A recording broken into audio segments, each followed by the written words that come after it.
Hey boys and girls, this book is called Whooping Crane, and it is an Animals in Danger book. Whooping Crane by Rod Theodorou. This is the table of contents, and the table of contents is a very useful feature of a nonfiction text. It tells you what chapters or subjects are going to be listed in the book and what pages they start on. Animals in danger: leatherback sea turtles, graybat, and koala.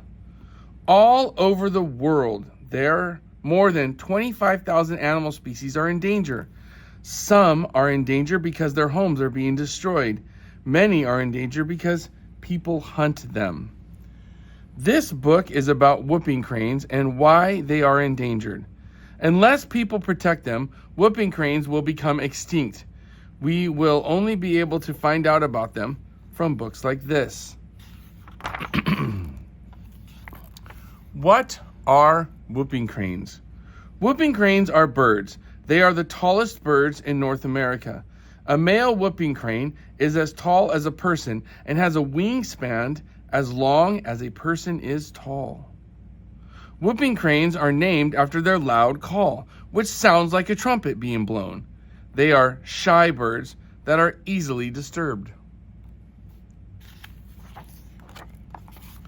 What do whooping cranes look like? Whooping cranes have a long neck and very long legs. They have a small head with red skin on the face. They also have a long, strong bill. Adult whooping cranes are white with black feathers and their wingtips, and young whooping cranes are reddish brown.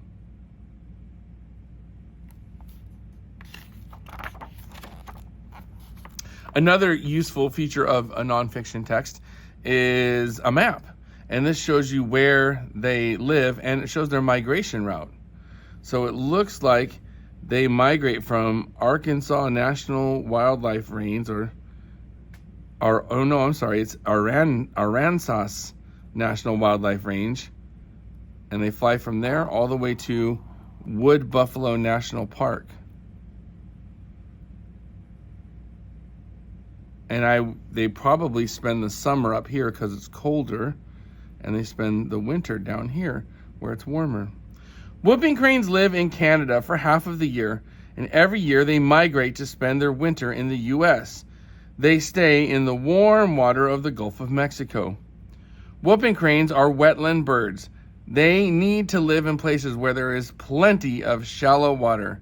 Here, they can find their food and be safe from predators.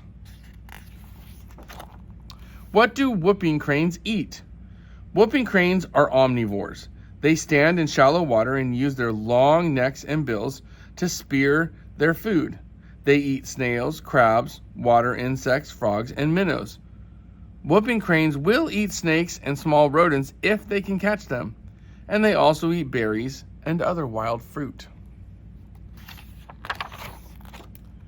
Whooping crane chicks. Male and female whooping cranes mate for life.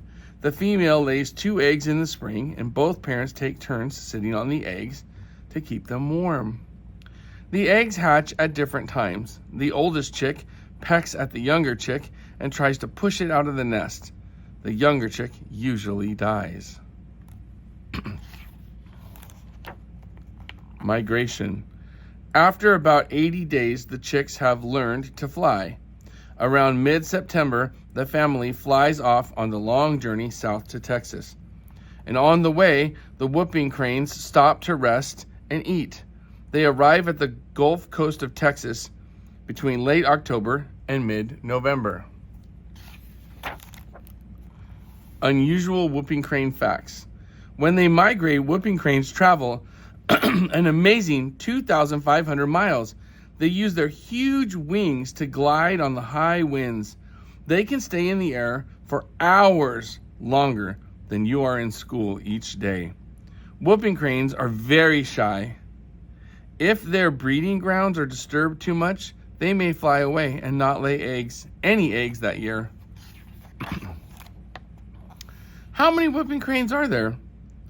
Over 100 years ago, there may have been about 2,100 whooping cranes in the world. They lived from the Arctic coast down to central Mexico. By 1940, this number had dropped to less than 20. The whooping crane was nearly extinct. Now there are about 400 whooping cranes.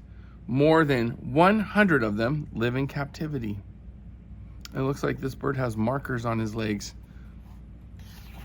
They're keeping track of him. Why is the whooping crane in danger?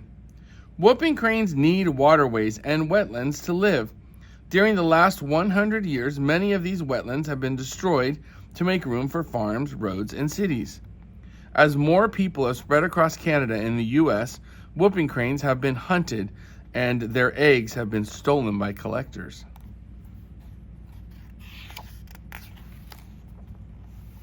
Many cranes die when they fly into electrical power lines.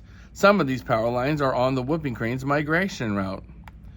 Whooping cranes spend their winter hunting around the Gulf Coast of Texas. Oil spills and other pollution from ships have killed many cranes. Aww. How is the whooping crane being helped? Canada and the United States of America have passed laws to protect the whooping crane.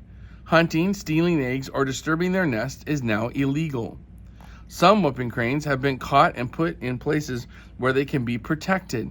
Their numbers have increased, but the cranes are still close to becoming extinct. Whooping crane fact file. In 1900, there was 2,100 whooping cranes. Now, there's about 400. And their weight is about 20 pounds, and their wingspan is up to 9 feet, and their lifespan is up to 24 years. World Danger Table. Whooping crane. Number when animal was listed endangered, less than 20. Wow. Now that number that may be alive today, about 400. Bald eagle, about 500, and now there's about 4,200. California condor, about 20, and now there's about 56. Great blue heron. The great blue heron is not endangered. There's about 10,000. And peregrine falcon, about 600, and now there's about 3,500. There are many other birds in the world that need to be protected so they won't become extinct. And this table shows some of these birds. How can you help the whooping crane? And this talks about if you were to raise money, different organizations that you can send money to help them. These are more books that you can read about the whooping crane. This is the glossary. The glossary is a very useful tool in nonfiction text because it gives you a list of important vocabulary words that are in the book, and it tells you their definition. So if you come across a word when you're reading that you don't know what it is, you can go to the glossary to read the definition. And this is the index, and the index tells you words that are in the book and what pages they can be located on. So like captivity is mentioned on page 21 and page 27. Lifespan is on page 28. Predators is on page 11. So the index can be a very useful tool when you're reading a nonfiction text. This book is called Whooping Crane. I hope you loved it.